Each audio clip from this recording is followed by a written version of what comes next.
Good morning, welcome to V3 news. లక్ష్యం సమాజహితం. నేను Emilia. బులెటిన్లో ముందుగా హెడ్లైన్స్ చూద్దాం. సుప్రీంకోర్టు మాజీ ప్రధాన న్యాయమూర్తి రిటైర్డ్ జస్టిస్ రంజన్ గొగోయ్కు కేంద్రం రాజ్యసభ సీటు నామినేట్ కోటాలో రాజ్యసభలో అడుగు పెట్టబోతున్న తొలి మాజీ సీజే. దేశాన్ని గడగడలాడిస్తున్న కరోనా వైరస్. ఈ నెల 31 వరకు దేశవ్యాప్తంగా స్కూళ్లు, కాలేజీలు, యూనివర్సిటీలను నిలిపివేయాలని కేంద్ర ప్రభుత్వం ఆదేశం. ఆంధ్రప్రదేశ్ రాష్ట్ర ఎన్నికల అధికారిని ఎలా తొలగించాలన్న అంశంపై మాజీ ఎన్నికల అధికారి రమాకాంత్ రెడ్డితో సీఎం జగన్ చర్చ. కమిషనర్కు ఉన్న విచక్షణాధికారాలు ఏమిటని అడిగినట్లు సమాచారం. సుప్రీంకోర్టు మాజీ ప్రధాన న్యాయమూర్తి జస్టిస్ రంజన్ గొగోయ్కు కేంద్రం రాజ్యసభ సీటు కేటాయించింది. నామినేటెడ్ కోటాలో ఆయనను ఎగువ సభకు నామినేట్ చేస్తూ రాష్ట్రపతి రామ్నాథ్ కోవింద్ నిర్ణయం తీసుకున్నట్లు హోంశాఖ ఓ ప్రకటనలో తెలిపింది. ఇన్నాళ్లు నామినేటెడ్ కోటాలో ఉన్న సీనియర్ న్యాయవాది, అంతకుముందు సీజేగా పనిచేసిన జస్టిస్ సంగనాథ్ మిశ్రా కూడా రాజ్యసభ సభ్యుడైనప్పటికీ ఆయన కాంగ్రెస్ టికెట్ మీద ఎన్నికయ్యారు. అయోధ్యలో వివాదాస్పద స్థలం రాముడిదే అని చారిత్రాత్మక తీర్పు వెలువరించిన 5 సభ్యుల రాజ్యాంగ ధర్మాసనానికి జస్టిస్ గొగోయ్ నేతృత్వం వహించారు. దీంతో పాటు రాఫెల్ యుద్ధ విమానాల ఒప్పందంలో కేంద్ర ప్రభుత్వానికి క్లీన్ చిట్ ఇచ్చిన బెంచ్ కు ఆయనదే నేతృత్వం. సుప్రీంకోర్టు చేయని వ్యాఖ్యలను బెంచ్ కు ఆపాదించిన కేసులో విపక్ష నేత రాహుల్ గాంధీని మందలించిన కేసు, ఆర్డీఐ కింద సీజే కార్యాలయం వస్తుందని ఇచ్చిన తీర్పు మొదలైన ఎన్నో కీలక తీర్పులను ఆయన వెలువరించారు. దేశాన్ని కరోనా వైరస్ గడగడలాడిస్తోంది. దాదాపు 15 రాష్ట్రాల్లో 100కు పైగా కరోనా కేసులు నమోదయ్యాయి. ఈ క్రమంలో దేశవ్యాప్తంగా స్కూళ్లు, కాలేజీలు, యూనివర్సిటీలను ఈ నెల 31 వరకు మూసివేయాలని కేంద్ర ప్రభుత్వం ఆదేశించింది. అలాగే స్విమ్మింగ్ పూల్స్, మాల్స్ వంటి వాటిని కూడా మూసివేయాలని, ఉద్యోగులకు ఇంటి నుంచే పనిచేసే సదుపాయం కల్పించాలని కేంద్ర ఆరోగ్య శాఖ జాయింట్ సెక్రటరీ లవ్ అగర్వాల్ చెప్పారు. ఈ నిర్ణయాన్ని వెంటనే అమలు చేయాలని, ఈ నెల 31 వరకు పైన పేర్కొన్న సదుపాయాలను మూసే ఉంచాలని స్పష్టం చేశారు. రాష్ట్ర ఎన్నికల కమిషనర్ను ఎలా తీసేయాలని మాజీ కమిషనర్, రిటైర్డ్ ఐఏఎస్ అధికారి రమాకాంత్ రెడ్డి వద్ద సీఎం జగన్ ఆరా తీసినట్లు తెలుస్తోంది. కమిషనర్కు ఉన్న విచక్షణ అధికారాలు ఏమిటని అడిగినట్లు సమాచారం. ఈ మేరకు రమాకాంత్ రెడ్డిని పిలిపించుకుని క్యాంప్ కార్యాలయంలో చర్చించారు. స్థానిక ఎన్నికలను యథాతథంగా జరిపేలా ఎస్ఈసీని ఆదేశించాలని కోరుతూ వైసీపీ ఎంపీ విజయసాయిరెడ్డి సుప్రీంకోర్టులో పిటిషన్ వేశారు. ఈ సమయంలో రమాకాంత్ రెడ్డిని పిలిపించుకుని జగన్ మాట్లాడడం రాజకీయంగా ఆసక్తి రేపింది. రమేష్ కుమార్ నిర్ణయంపై విరుచుకుపడిన జగన్ ఆయన్ను ఎలా అభిశంసించాలన్న అంశాలపై రమాకాంత్ రెడ్డితో చర్చించనున్నట్లు తెలుస్తోంది.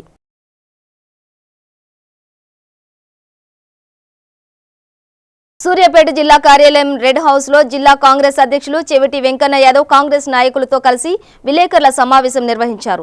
ఈ సందర్భంగా చెవిటి వెంకన్న యాదవ్ మాట్లాడుతూ, ముఖ్యమంత్రి కేసీఆర్ కరోనా కంటే కాంగ్రెస్ పార్టీ భయంకరమైనదని, అసభ్య పదజాలంతో ఒక అనుచిత వ్యాఖ్యలు చేయటం భారతదేశ సభ్య సమాజాన్ని దిగ్భ్రాంతికి గురిచేశారు అని, తెలంగాణ రాష్ట్రానికి పట్టిన పెద్ద కరోనా చంద్రశేఖర్ రావు అని, కాంగ్రెస్ పార్టీ త్యాగాల మీద, పునాదుల మీద ఏర్పాటు పార్టీ కాంగ్రెస్ పార్టీ అని జిల్లా కాంగ్రెస్ అధ్యక్షుడు చెవిటి వెంకన్న యాదవ్ పేర్కొన్నారు. దిగ్భ్రాంతికి గురి చేసిండు. ఈ వ్యాఖ్యలను జిల్లా కాంగ్రెస్ పార్టీ పక్షాన తీవ్రంగా ఖండిస్తున్నాం. కాంగ్రెస్ పార్టీ ఒక త్యాగాల మీద, త్యాగాల పునాదుల మీద ఏర్పడ్డ పార్టీ కాంగ్రెస్ పార్టీ. స్వాతంత్ర సంగ్రామంలో భారతదేశానికి స్వాతంత్రం తీసుకురావడంలో ముందున్నది కాంగ్రెస్ పార్టీ. తెలంగాణ రాష్ట్రాన్ని ఇవ్వటంలో ఇచ్చింది కాంగ్రెస్ పార్టీ. ఇలాంటి త్యాగాల మీద ఏర్పడ్డ కాంగ్రెస్ పార్టీని ఇలా కేసీఆర్ గారు కరోనాతో పోతడం చాలా విచారకరం.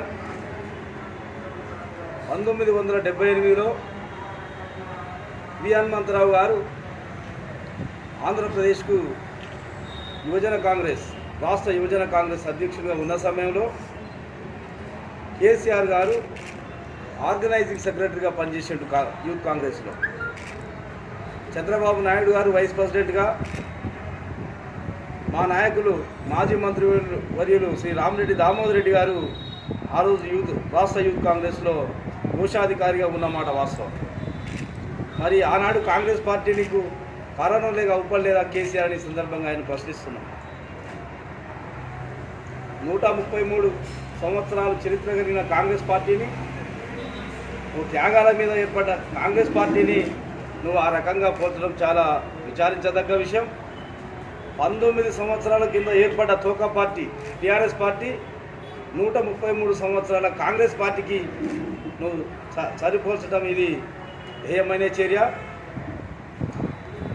నువ్వు నువ్వు 1977 కంటే ముందు నీ బతికేంది కేవలం ఒక లేబర్ కాంట్రాక్టర్గా ఆంధ్రప్రదేశ్ నుండి ఒక అమ్మాయిలను దుబాయ్కి నువ్వు సప్లై చేసే వ్యక్తివి. నీకు ఆనాడు దుబాయ్ శేఖర్గా పేరు వచ్చింది. దాని తర్వాత 82లో తెలుగుదేశం పార్టీలో చేరి 1983లో నువ్వు తెలుగుదేశం పార్టీ నుంచి ఎమ్మెల్యేగా ఓడిపోయింది వాస్తవం కాదా? 1985లో మళ్ళా తెలుగుదేశం ప్రభుత్వం ఏర్పడ్డప్పుడు ఆ రోజు నువ్వు ఎమ్మెల్యే అయిన మాట వాస్తవం. కానీ 1978లో కాంగ్రెస్ పార్టీలో, 1982లో తెలుగుదేశం పార్టీలో, ఆనాడు కాంగ్రెస్ పార్టీని తర్వాత తెలుగుదేశం పార్టీని మోసం చేసి ఒక స్వయం పాలన కోసం, ఆత్మగౌరవం కోసం నేను టీఆర్ఎస్ పార్టీని ఏర్పాటు చేసిన, తెలంగాణ కోసం మనం అందరం ఏకం కావాలని ఒక టీఆర్ఎస్ పార్టీ ముసుగులో 4.5 కోట్ల మందిని మోసం చేసి ఇవాళ నువ్వు గద్దెనెక్కింది వాస్తవం కాదా? కేసీఆర్ నువ్వు ఆలోచించుకోవాలి. ఇవాళ కేవలం నువ్వు ఆత్మగౌరవం. కోల్చారం మండలంలో సంగాయిపేట గ్రామంలో ఘోర రోడ్డు ప్రమాదం జరిగింది. ఈ ప్రమాదంలో 6 అక్కడికక్కడే మరణించారు. ఏడుపాయల దుర్గామాత సందర్శనానికి ఫసల్వాది గ్రామం నుండి బయలుదేరి సంగాయిపేట గ్రామ శివార్లో సంగారెడ్డి డిపో బస్సు మెదక్ నుండి సంగారెడ్డి వైపుగా వెళ్తూ ఢీకొట్టడంతో జరిగింది.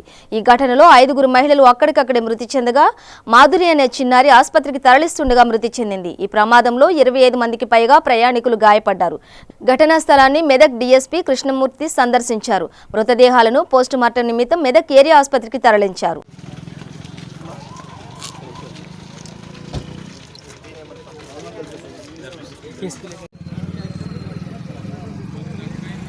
మధ్యాహ్నం అందాజ 12-20 గంటల సమయంలో సంగారెడ్డి డిపో బస్సు మెదక్ నుంచి వయా రంగంపేట నుంచి జోగిపేట వెళ్తుంది. ఫసలాబాద్కి సంబంధించిన కొంతమంది ఈ ఏడుపాయలకు వచ్చే భక్తులు ఇక్కడ డీసీఎంలో వాళ్ళు ఆపోజిట్ డైరెక్షన్లో వస్తున్నారు. ప్రాథమిక సమాచారం ప్రకారంగా ఆర్టీసీ ఏదైతే హైర్డ్ వెహికల్ ఉన్నది, ఈ యొక్క వెహికల్ యొక్క డ్రైవర్ పూర్తి అజాగ్రత్త వల్లనే ఈ యొక్క డీసీఎంకు యాక్సిడెంట్ ఇవ్వడం వల్ల ఆ డీసీఎంలో ప్రయాణిస్తున్న ఒక 4 స్పాట్లో చనిపోవడం జరిగింది. తర్వాత వాళ్ళని హాస్పిటల్ షిఫ్ట్ చేస్తుంటే కూడా ఇంకొకరు, తర్వాత ఒక చిన్న పాప 15-14 ఇయర్స్ పాప చనిపోయినట్టు, మొత్తం 6 మెంబర్స్ చనిపోయినట్టు ప్రాథమిక సమాచారం. కేసు రిజిస్టర్ చేసుకొని రూరల్ సిఏ గారు రాజశేఖర్ గారు ఇన్వెస్టిగేషన్ చేస్తున్నారు. ఫర్దర్ ఎలాంటి డీటెయిల్స్ ఉన్నా మీ అందరికీ కూడా తెలియజేస్తున్నాం. 18 సంవత్సరాల లోపు ఉన్నవారిని ఆలయాల్లో సేవకులుగా పెట్టుకోరాదని తెలిసి కూడా శ్రీవారి సేవలకు పిల్లలనే సేవ చేయించిన సంఘటన చోటు చేసుకుంది. కర్నూలు జిల్లా మద్దికేర మండలం పెరవలి గ్రామంలో వెలసిన శ్రీదేవి భూదేవి సమేత శ్రీరంగనాథ స్వామి వారి హుండీ లెక్కింపు ఆలయ కార్యనిర్వహణాధికారి మఠం మల్లికార్జున ఇన్స్పెక్టర్ హరిశ్చంద్రరెడ్డి, పాలక మండలి చైర్మన్ లింగం శ్రీధర్ రెడ్డి, పాలక మండలి సభ్యుల సమక్షంలో ప్రారంభించారు. హుండీల లెక్కింపును శ్రీవారి సేవగా భావించి గ్రామంలోని పలువురు హుండీ లెక్కింపు కార్యక్రమంలో పాల్గొన్నారు. వీరితో పాటు పలువురు 14 సంవత్సరాల లోపు పిల్లలు కూడా హుండీ లెక్కింపులో పాల్గొన్నారు. ఆలయ కార్యనిర్వహణాధికారి మఠం మల్లికార్జున గ్రేడ్ 1 ఆఫీసర్ అయ్యుండి కూడా వారిని నివారించలేదు. పైగా ఆర్డర్ వేసి మరీ వారితో పని చేయించారు.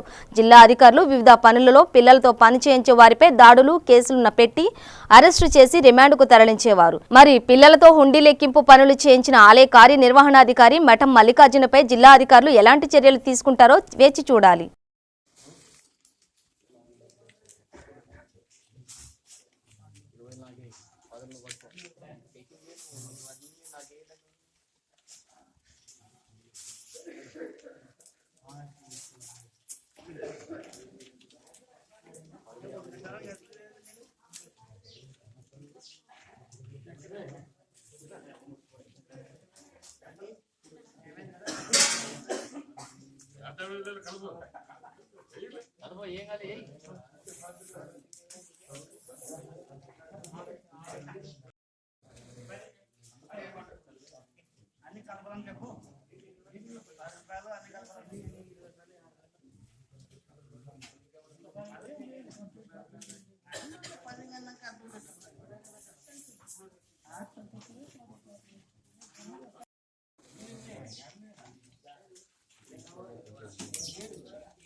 టిక్ టాక్ మోజులో ప్రాణాలు పోతున్న యువత తీరులో మాత్రం మార్పు రావడం లేదు. టిక్ టాక్ చేస్తూ ప్రమాదవశాత్తు పహాడీ షరీఫ్ పోలీస్ స్టేషన్ పరిధిలో జల్పల్లి చెరువులో పడి పవన్ సింగ్ అనే యువకుడు ప్రాణాలు కోల్పోయాడు. ఇప్పటికైనా యువత తీరులో మార్పు రావాలని, కన్నవారికి శోకం మిగల్చొద్దని పోలీసులు కోరుతున్నారు.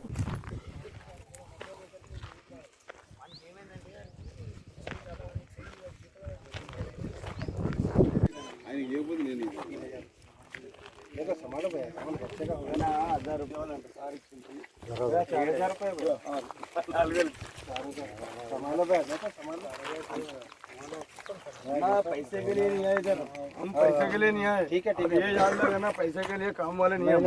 तो 7-15 महीने काम करके चले जाते, हमारा ये होना है काम वाला तो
पवन नाम है पवन। कितने साल के हो ना?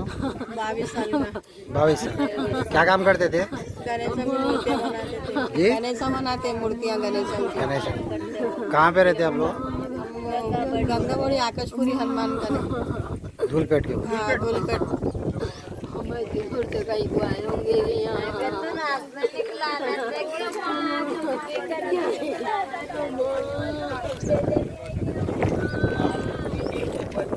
गंगाबोली जो एरिया है रानीवंती भाई नगर, वहाँ के रहने वाले पवन सिंह, जो 4 बच्चे मिलके ये लोग यहाँ पर, ये लोगों को मालूम ही नहीं, ये फर्स्ट टाइम आए गए थे वो लोग। हाँ, पवन और पवन का भाई है, जो पवन 22 साल का है, पवन के काका का बेटा है, एक 19 साल का है, और एक बच्चा 18 साल का है, और एक 24 साल का है। इसके अंदर जो बच्चा लेके आया 24 साल का, जो मल्लापल्ली पे रहता महेश बोल के, वो लोग घर से खाना खा के 4:30-5 बजे निकल के यहाँ पर ये तालाब के पास आके वो लोग स्विमिंग कर रहे थे। इसका एक वीडियो भी बनाया उन्होंने।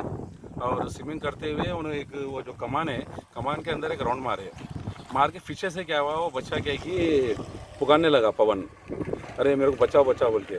ये जो इसका भाई है उन्हें जाके हाथ पकड़े तक क्या हुआ, उन्हें डूब गया। फिर ये लोग ऊपर आके कोशिश करे बचाने की, उन्हें अंदर चले गया। फिर हम लोगों को मालूम हुआ, जैसा मालूम होता है शाम में आए हम यहाँ आके पुलिस डिपार्टमेंट से बात करें, फिर पहाड़ी शरीफ PS लगता है ये, वहाँ गए, फिर अब आके अब ये बॉडी निकाले। और बहुत दुख में उनके मदर, जो एक ही बच्चा है घर चलाने के लिए, और एक भाई ने। क्या काम करता था बच्चा? बच्चा कार है उसके पास, ड्राइविंग करता था। बहुत मेहनती बच्चा है बहुत। और मैं कोशिश करूँगा गवर्नमेंट के तरफ से। धूलपेट से यहाँ आने की वजह क्या है? स्विमिंग का शौक है बच्चे को, तो मैं भी गवर्नमेंट से मैं कोशिश करूँगा उनके मदद को कुछ करने के लिए, कुछ सौगात करने के लिए। आप क्या है? मैं गोशामल कारपेंटर हूँ, जो मेरे को आधा धूलपेट और गोशामल लगता। आपका नाम? मेरा नाम मुकेश सिंह। జనగామ జిల్లా దేవూర్పల మండలం కోలుకొండ వాగు నుండి అనుమతులు లేకుండా అక్రమంగా తరలిస్తున్న 3 ఇసుక ట్రాక్టర్లను స్థానిక తహసీల్దార్ మహమ్మద్ ఫరుద్దీన్ పట్టుకుని తహసీల్దార్ కార్యాలయానికి తరలించారు. అనంతరం ఆయన మీడియాతో మాట్లాడుతూ మండలంలోని వివిధ గ్రామాల ట్రాక్టర్ యజమానులు అనుమతి పత్రాలు లేకుండా ఇసుక తరలిస్తే కఠిన చర్యలు తీసుకుంటామని అన్నారు.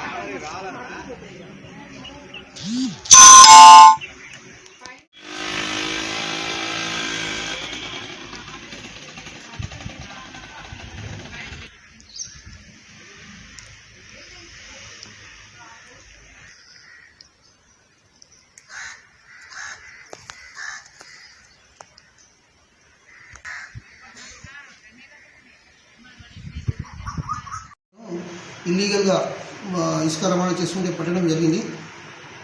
వారి దగ్గర ఎటువంటి తహసీల్దార్ ప్రొసీడింగ్ కానీ కూపన్స్ కానీ లేవు.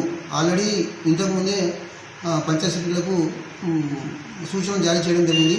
కూపన్ లేకుండా, తహసీల్దార్ ప్రొసీడింగ్ లేకుండా, కూపన్ లేకుండా ఇసుక రవాణా అక్రమంగా రవాణా చేయదని చెప్పడం జరిగింది. అయినప్పటికీ కోల్కొండ గ్రామం నుంచి 3 ఇసుక రవాణా చేస్తుంటే 3 ట్రాక్టర్లను పట్టడం జరిగింది. మా కార్యాలయాన్ని తరలించడం జరిగింది. ఒక్కొక్కరికి 5,000 చొప్పున ఇసుక ఫైన్ వేయడం జరిగింది. ఇటు విషయంలో సమస్త దేవరుప్ల గ్రామ ప్రజలకు తెలియజేయడం ఏమనగా, ఎవరైనా కానీ ఎట్టి విషయంలో కానీ ఇసుక అవసరం ఉంటే తహసీల్దార్ దగ్గర అనుమతి ఉత్తర్వులు తీసుకొని ఆ అనుమతి ఉత్తర్వులు సంబంధిత పంచాయత్ సెక్రటరీ, సంబంధిత బాబు పంచాయత్ సెక్రటరీ దగ్గర పోతే వాళ్ళు కూపన్ ఇస్తారు. ఆ కూపన్ ట్రిప్లికేట్ ఉంటుంది. అంటే ఒరిజినల్ డూప్లికేట్ ట్రిప్లికేట్ ఉంటుంది. ఒరిజినల్ పంచాయత్ సెక్రటరీ దగ్గర ఉంటుంది. తర్వాత ట్రిప్లికేట్ మన డ్రైవర్కి ఇస్తాము. డ్రైవర్ రవాణా చేసేటప్పుడు ఎవరైనా విజిలెన్స్ ఆఫీసర్స్ వస్తే ఆ ట్రిప్లికేట్ని తీసుకుంటారు. ఆ ఇసుక రవాణా అనేది ఇష్యూ చేసిన దాదాపు 2 గంటల లోపల డౌన్లోడ్ కావాలి. ఎవరు కూడా ఇసుక అక్రమంగా రవాణా చేయకూడదు. చేసే చట్టరీత్యా నేరం అవుతుంది.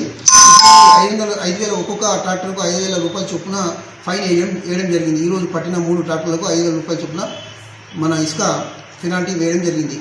ఇక ముందు ఎవరైనా ఇసుక రవాణా మండలంలో ఎవరైనా అక్రమంగా ఇసుక తరలిస్తే కఠినమైన చర్యలు తీసుకోబడతాయని విన్నవిస్తున్నాం. కలెక్టరేట్ సమావేశపు హాల్ నందు కరోనా వ్యాధి నియంత్రణపై జిల్లా కలెక్టర్ పాత్రికేయుల సమావేశం నిర్వహించారు. ఈ సందర్భంగా ఆయన మాట్లాడుతూ ముందు జాగ్రత్తగా సినిమా హాళ్లు, సామూహిక సమావేశాలు, సభలు నిర్వహించకుండా ఆదేశాలు జారీ చేసినట్లు చెప్పారు. జిల్లాలో అదనపు కలెక్టర్ చైర్మన్, జిల్లా వైద్యాధికారి, convener, DEO, DWO, DRDO, DSO committee ఏర్పాటు చేసినట్లు చెప్పారు. జిల్లా కేంద్రంలో 24 గంటలు పనిచేయు విధంగా కంట్రోల్ రూమ్ ఏర్పాటు చేసినట్లు చెప్పారు. వ్యక్తిగత పరిశుభ్రత చాలా అవసరమన్నారు. ఈ వ్యాధి సోకిన వ్యక్తులు తుమ్మినా, దగ్గినా వచ్చే తుంపర్లు మరొకరికి చేరడం ద్వారా మాత్రమే వ్యాధి ప్రబలుతుందని చెప్పారు. విదేశాల నుండి వచ్చే వ్యక్తుల ద్వారా ఈ వ్యాధి సంక్రమించే అవకాశం ఉన్నందున వారిని ప్రత్యేక పర్యవేక్షణలో ఉంచి వైద్య సేవలు అందిస్తున్నట్లు చెప్పారు. అశ్వాపురం మండలానికి చెందిన విద్యార్థికి కరోనా సోకగా తక్షణం వైద్యాధికారుల పర్యవేక్షణలో గాంధీ ఆసుపత్రులకు తరలించామని, ప్రస్తుతం ఆమె ఆరోగ్య పరిస్థితి మెరుగ్గా ఉన్నట్లు చెప్పారు.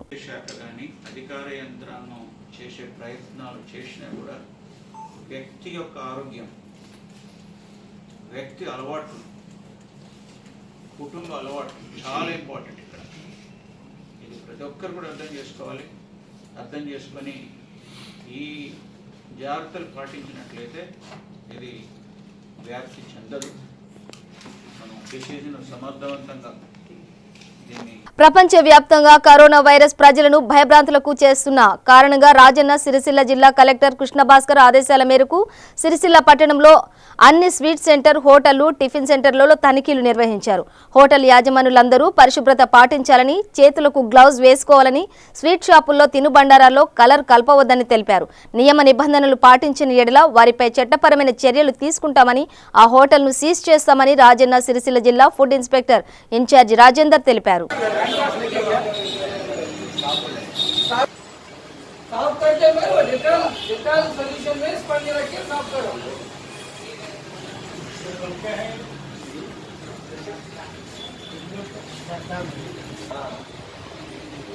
डेट क्या है देखेंगे वो।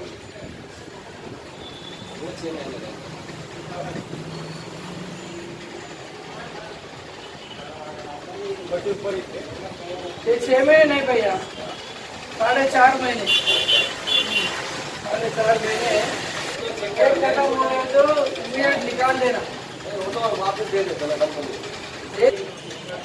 और ऊपर ही ये कचरा रखिए, जिसे खाने का चीज रखिए तो वो जगह रखिए, वहाँ से निकाल दो, पूरा डस्ट है उसके ऊपर। खाने की चीज देगा वो दे रहे हैं।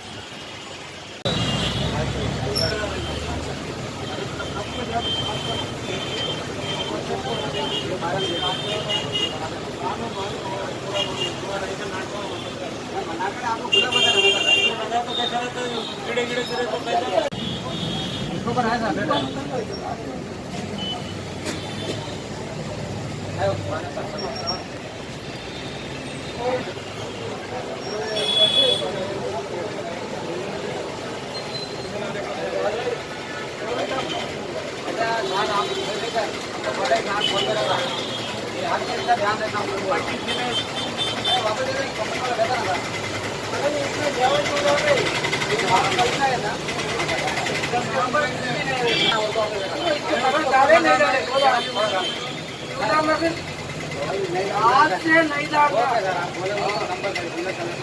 कलर नहीं डालना।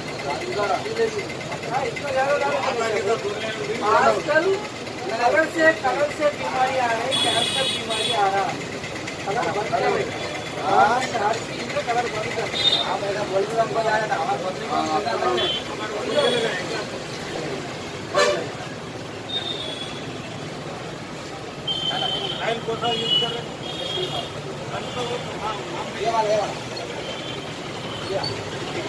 पकड़ा दे और दूसरे आगे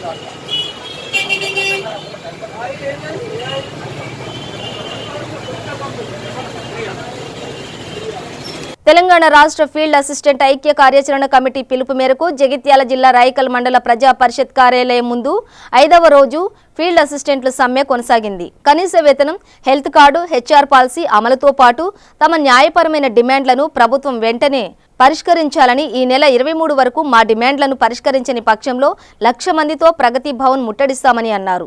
ఉపాధి హామీ పనులతో పాటు తెలంగాణ ప్రభుత్వం చేపడుతున్న అనేక కొత్త పథకాలను ఫీల్డ్ అసిస్టెంట్లు గ్రామాలలో ముందుకు తీసుకెళ్తున్నారని, వెంటనే తమకు ఉద్యోగ భద్రత వెంటనే కల్పించాలని కోరారు. ఈ కార్యక్రమంలో మండల ఫీల్డ్ అసిస్టెంట్లు పాల్గొన్నారు. 12వ డేట్ నుండి ఇప్పటి వరకు వివిధ రూపాలలో మేము ప్రభుత్వానికి మెమోరాండాలు సమర్పించడం జరిగింది. అదేవిధంగా ఈ 4 రోజుల నుంచి కూడా వినూత్న కార్యక్రమాలు చేపట్టి మా యొక్క నిరసన కార్యక్రమాలు మా 14 సంవత్సరాల జీవితాన్ని ఈ ఉపాధి హామీలోనే గడపడం జరిగింది. అదేవిధంగా ఈ సీజన్లో అంటే జాబ్ కార్డు తీసుకున్న ప్రతి వ్యక్తి ప్రభుత్వం ఏమంటుందంటే 40% కంపల్సరీ పనికి రావాలంటుంది. కానీ ఆ 40% అనేది రావడం రాకపోవడం అనేది మా మీద ఆధారపడి ఉండదండి. గ్రామీణ ప్రాంతాలలో వ్యవసాయ పనులకు పోతే 400 నుంచి 600 రూపాయలు ఇవ్వడం జరుగుతుంది. మన ఉపాధి హామీలో 200 మాత్రమే వస్తుంది. ఆ 200 రూపాయలు కూడా మినిమం ఒక వారంలో 15 రోజులలో రావాలి. కానీ ప్రభుత్వం 2-3 నెలలు గడుస్తుండడం వల్ల కూలీలు ఎవరు కూడా సుముఖత వ్యక్తం చేయడం లేదు. అదేవిధంగా నిత్యావసర వస్తువుల దృష్ట్యా పెరిగిన ధరల దృష్ట్యాన పరిగణలోకి తీసుకొని కనీస వేతన చట్టాన్ని అమలు చేసి మాకు 21,000 రూపాయలు అమలు చేయాలని మేము ప్రభుత్వాన్ని కోరుకుంటున్నాం. అదేవిధంగా ఫీల్డ్ అసిస్టెంట్లకు హెల్త్ కార్డులు మరియు హెచ్ఆర్ పాలసీ అమలు చేయాలని మేము కోరుకుంటున్నాం. అదేవిధంగా ప్రమాదవశాత్తు ఫీల్డ్ అసిస్టెంట్ మరణిస్తే వారి కుటుంబానికి 10 లక్షల ఎక్స్గ్రేషియా, అదేవిధంగా కార్యనిర్వహణ కింద ఉద్యోగం కల్పించాలని మేము ప్రభుత్వాన్ని వేడుకుంటున్నాం. మేము 4 రోజులైనా ప్రభుత్వం ఇలాంటి చర్చలకు కూడా తావివ్వకుండా మనల్ని పట్టించుకున్నట్టు ఉంటుంది. అదేవిధంగా గౌరవ మంత్రి గారిని కానీ గౌరవ ప్రిన్సిపల్ సెక్రటరీ గారిని కానీ కలవడం జరుగుతుంది. కానీ వాళ్ళు మాకు ఎలాంటి స్పందన లేకుండా ఈరోజు అంటే నిన్న మాకు ఈరోజు ఏం చేసిందంటే మేము ఏదైతే లిస్ట్ 1 జీపీలో ఉన్న 14 జీపీలు ఏవైతే ఉన్నాయో వారికి తాత్కాలికంగా తొలగించడానికి ఉత్తర్వులు కూడా జారీ చేసింది. ఇలాంటి బెదిరింపులకు తెలంగాణ ఫీల్డ్ అసిస్టెంట్ ఐకాసా ఏ విధంగా భయపడదని మేము ప్రభుత్వానికి హెచ్చరిస్తున్నాం. అదేవిధంగా మా న్యాయమైన డిమాండ్లు గిట్ట 23 లోపు గిట్ట ప్రభుత్వం ఒకవేళ తీర్చకుంటే మేము 1,00,000 మందితోటి అంటే జేఏసీ పిలుపు మేరకు 1,00,000 మందితోటి, అదేవిధంగా విద్యార్థి జేఏసీ కాకతీయ విద్యార్థి జేఏసీ తోటి మేము 1,00,000 మందితోటి కాదు యావత్ తెలంగాణ ప్రజలు మా వెంట ఉన్నారు. మేము ప్రగతి భవన్ ముట్టడించడానికి కూడా మేము సిద్ధంగా ఉన్నామని ఈ ముఖంగా తెలియజేసుకుంటున్నాం.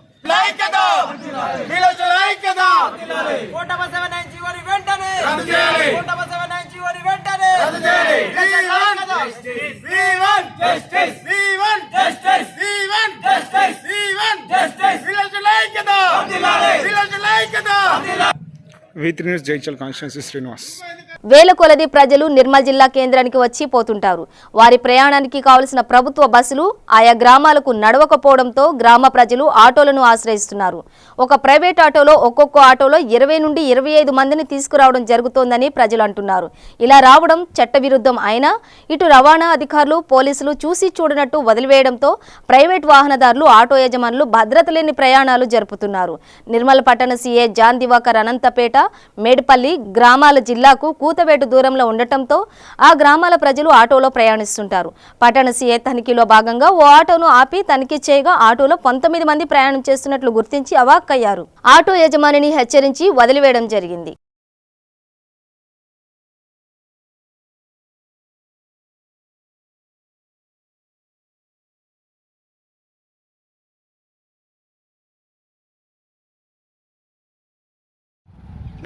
దిగండి దిగండి, కింది దిగండి, అందరు దిగండి, కింది దిగండి.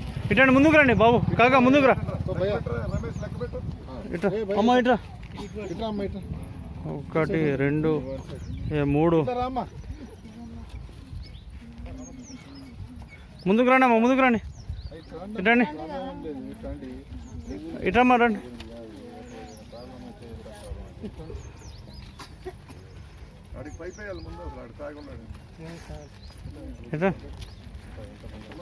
బాబు దిగండి అమ్మా.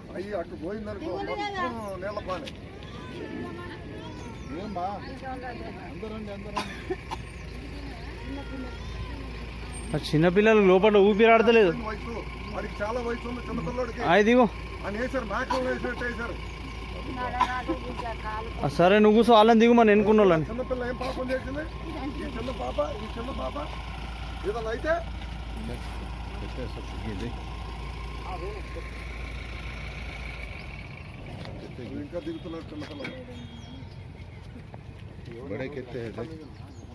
ఇట్రమ్మా, పాపని తీసుకొని ముందుకు రామ్మా.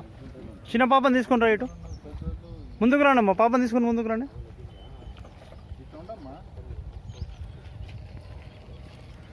ఏ ఊరు నుంచి వస్తున్నారు తల్లులు? ఇటు చూడండి అమ్మా, మాట్లాడండి, సార్కి మాట్లాడండి.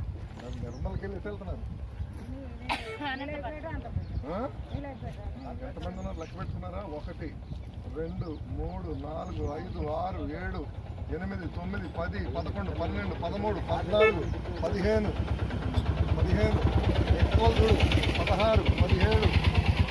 18 19. ఖమ్మం జిల్లా సత్తుపల్లి నియోజకవర్గం కల్లూరు మండల పరిధిలో పలు గ్రామాల్లో మరియు పట్టణ కేంద్రంలో మతి స్థిమితం లేని 2 వ్యక్తులను ఖమ్మం అన్నం ఫౌండేషన్ సంస్థకు అప్పగించడం జరిగింది. ఈ సందర్భంగా ఎస్ఐ రఫీ మాట్లాడుతూ గ్రామాల్లో మరియు పట్టణ కేంద్రంలో మతి స్థిమితం లేని 2 వ్యక్తులు తిరుగుతున్నారని స్థానికులు చెప్పిన సమాచారం ప్రకారం గ్రామ పంచాయతీ సర్పంచ్ లక్కినేని నీరజ రఘు చొరవతో వారిని చేరదీసి అన్నం ఫౌండేషన్ అధ్యక్షులు అన్నం శ్రీనివాసరావుకు అనాథలను అప్పగించడం జరిగిందని అన్నారు.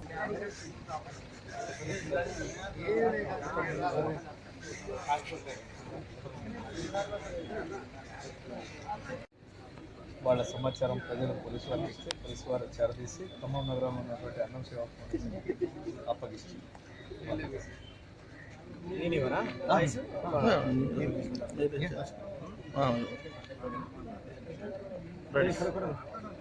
కల్లూరు మండలంలోని ప్రజల సమాచారం మేరకు మతిస్థిమితం లేని 2 వ్యక్తులను గుర్తు తెలియని 2 వ్యక్తులను మాకు అప్పగించడంతో మేము ఖమ్మంలో గల అన్నం సేవా ఫౌండేషన్ వారికి 2ని అప్పచెప్పడం జరిగింది.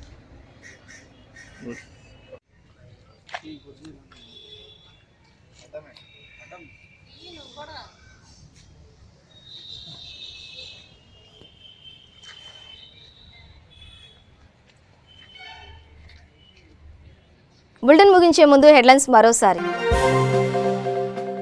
సుప్రీంకోర్టు మాజీ ప్రధాన న్యాయమూర్తి రిటైర్డ్ జస్టిస్ రంజన్ గొగోయ్కు కేంద్రం రాజ్యసభ సీటు నామినేట్ కోటాలో రాజ్యసభలో అడుగు పెట్టబోతున్న తొలి మాజీ సీజే. దేశాన్ని గడగడలాడిస్తున్న కరోనా వైరస్ ఈ నెల 31 వరకు దేశవ్యాప్తంగా స్కూళ్లు, కాలేజీలు, యూనివర్సిటీలను నిలిపివేయాలని కేంద్ర ప్రభుత్వం ఆదేశం. ఆంధ్రప్రదేశ్ రాష్ట్ర ఎన్నికల అధికారిని ఎలా తొలగించాలన్న అంశంపై మాజీ ఎన్నికల అధికారి రమాకాంత్ రెడ్డితో సీఎం జగన్ చర్చ. కమిషనర్ కు ఉన్న విచక్షణాధికారాలు ఏమిటని అడిగినట్లు సమాచారం. ఇవి బులెటిన్ విశేషాలు. మరింత సమాచారం కోసం చూస్తూనే ఉండండి V3 న్యూస్. లక్ష్యం సమాజహితం.